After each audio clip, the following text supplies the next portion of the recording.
Welcome to Hardcore Garage. As we are getting closer and closer to the end of the year, next year's projects start to weigh heavily on our minds, and we have to formulate plans and stuff like that. And my garage is looking pretty empty now, and I'm seriously, the 89 is what's on my mind.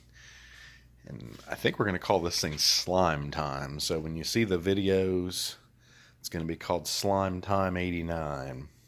Any of the rebuild videos of the 89. And it's the truck that got me into all this stuff originally back in the day. But it is now at Lynch Concepts.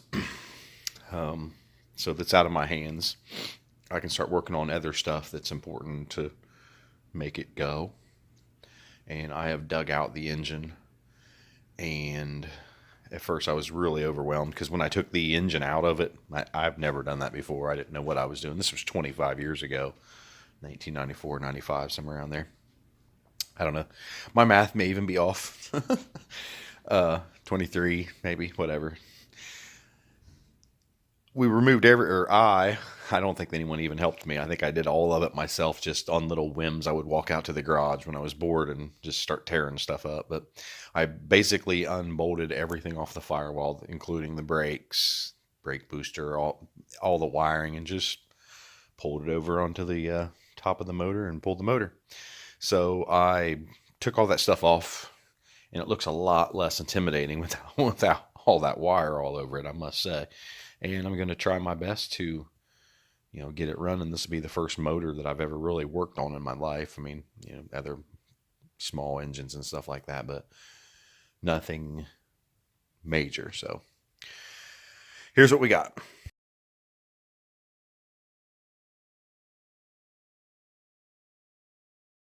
Here's all of the wiring that was all over it. And once I pulled it all apart, I was able to identify everything. This is the wire that's still hooked to it, but this goes to the firewall, right? That section there all gets shoved up inside of a dash.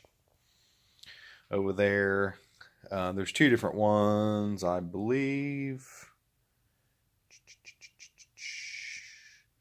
Yeah, I couldn't tell. But anyway, there's a front and rear taillight harness laying there also, and that long one that's wrapping around everywhere is the wires that would go from the front of the bed to the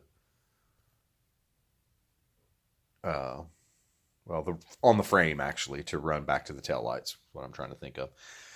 And then we've got a little bit here, some nice wiring work there where I had originally had an Alpine alarm installed in this bad boy.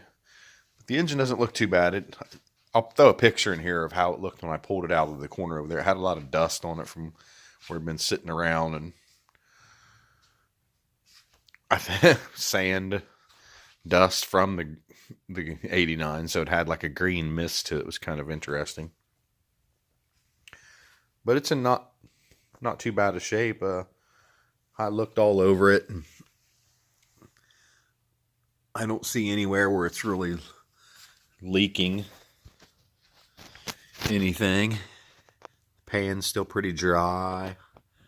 I don't know if that dark spot, that may be a little bit of oil there, who knows. But back in the day, we would spray bomb and clear coat just about anything, so it's hard to tell what some of this is in here. I think that's the factory black back in there, but I've already pulled the spark plug wires, and I have loosened all the spark plugs. And I'm going to put some fluid down in there and let it sit for a while, and then come back and see if I can break this motor loose. I haven't tried it, so it may not even be stuck.